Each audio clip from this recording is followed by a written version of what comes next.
எனக்கு கஷ்டப்பட்ட காலத்தில் ரொம்ப உதவின ஒருத்தரில் முக்கியமானவர் பிபி சீனிவாஸ். அவர் என் ரூமுக்கு வந்தார். நீங்க மதுரைக்கு போறதுக்கு முன்னாலேயே?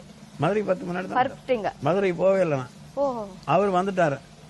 அவர்கிட்ட சொல்லலை. நாளைக்கு நான் மதுரைக்கு போகிறதா இருந்தேன். அவர் என் ரூமுக்கு எதேச்சியாக வந்தார். ஃப்ரீக்வெண்ட்டாக வருவார். எப்படி வருவார்னா, அவர் அங்கே கண்ணமாப்பேட்டையில் தானே குடியிருந்தார். ஸோ 5-10 ஒன்றா நான் அங்கே அவர் வீட்டுக்கு தான் போய் நிற்பேன்.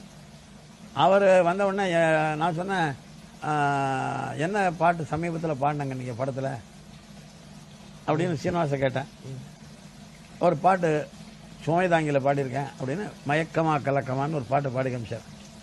அந்த பாட்டை கேட்ட உடனே மதுரை போகிறதில்லைன்னு முடிவு பண்ணிட்டேன். அவ்வளோ அற்புதமான பாட்டு.